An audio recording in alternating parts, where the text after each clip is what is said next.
Halo, Assalamualaikum warahmatullahi wabarakatuh. Assalamualaikum warahmatullahi wabarakatuh.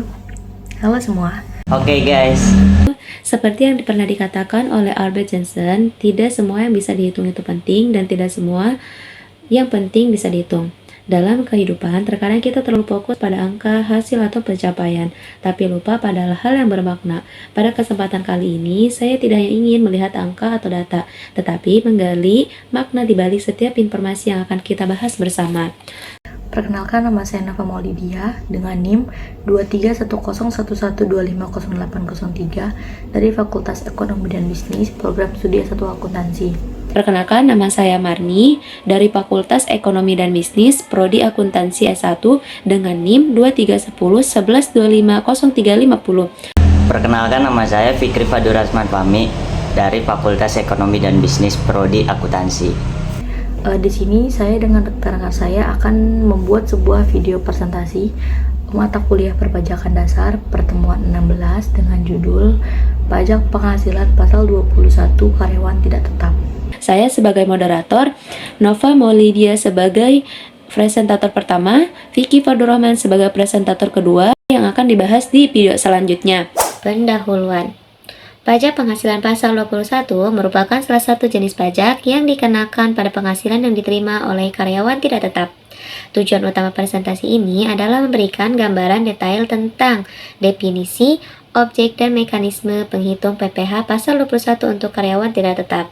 Ya, kita akan ke slide selanjutnya. Rumusan masalah. Definisi masalah utama. 1. Masalah implementasi PPh 21 terhadap karyawan lepas.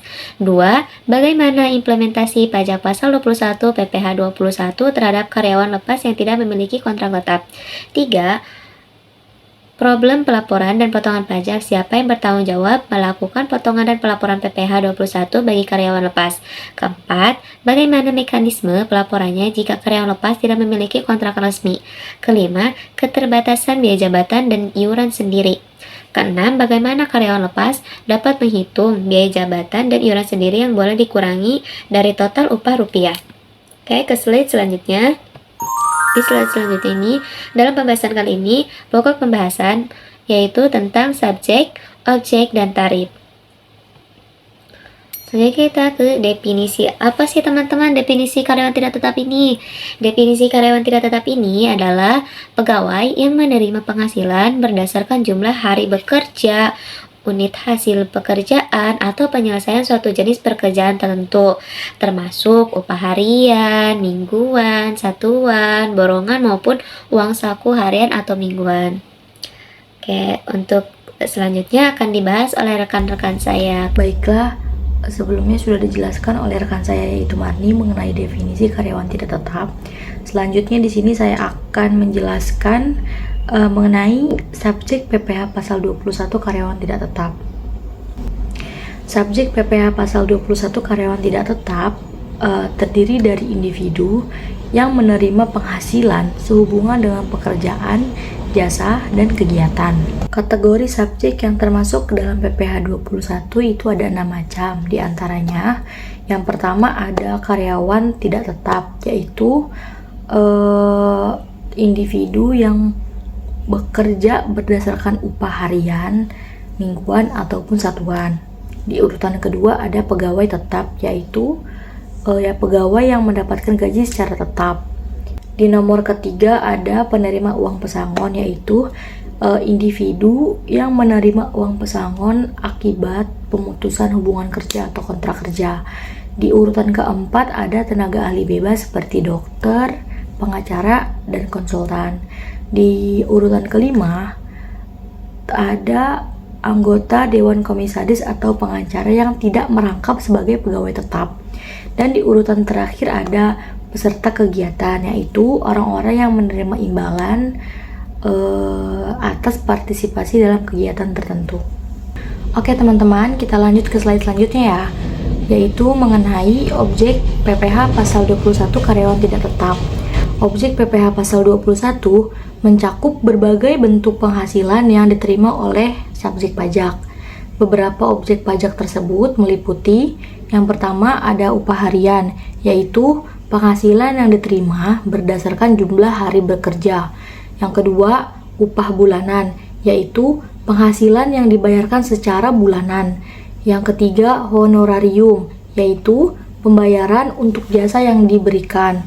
Yang keempat, tunjangan, yaitu pembayaran tambahan yang diterima karyawan. Dan yang terakhir ada uang pesangon, yaitu pembayaran yang diterima atas pemutusan hubungan kerja atau kontrak kerja.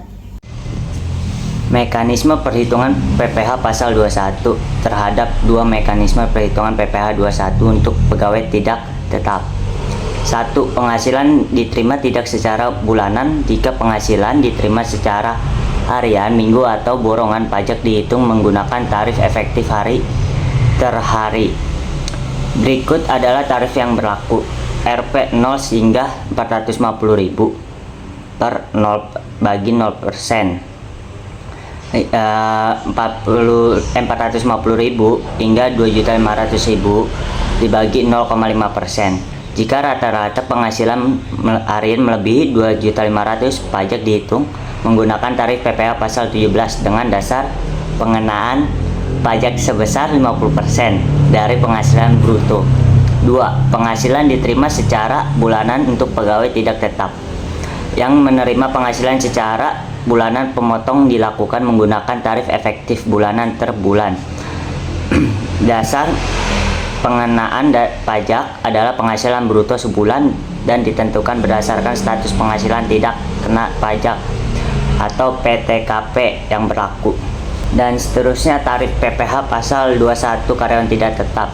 Tarif PPh pasal 21 bersifat progresif dan ditentukan berdasarkan penghasilan kena pajak atau PKP. Berikut adalah tarif pajak yang berlaku. 1. Penghasilan kena pajak PKP, tarif pajak per persennya sampai dengan 60 juta 5%. Di atas 60 juta sampai dengan 250 juta 15%. Di atas 250 juta sampai dengan 500 juta 25%. Di atas 500 juta hingga 1 miliar 30%. Contoh kasus perhitungan PPh pasal 21 karyawan tidak tetap. Tuan K bekerja selama 10 hari dan mendapatkan total penghasilan 4,5 juta. Rata-rata penghasilan harian adalah rata-rata 4.500.000 dibagi 10 sama dengan 450.000. Tarif PPh pasal PPh 21 penghasilan sama dengan 450% dibagi 0%. Penghasilan 450.000 hingga 2.500.000 dibagi 0,5%. Karena rata-rata Tuan K adalah 450.000, PPh terutang adalah PPh sama dengan 0% kali 450.000 sama dengan 0. Saya Nova Maulidia, mewakili dua rekan saya yaitu Marni dan Fikri untuk menutup video presentasi kali ini. Semoga apa yang telah kami sampaikan dapat dipahami, dimengerti, dan juga bermanfaat bagi para penonton. Kita akhiri presentasi ini dengan membaca hamdalah. Alhamdulillahirrabbilalamin. Wassalamualaikum warahmatullahi wabarakatuh.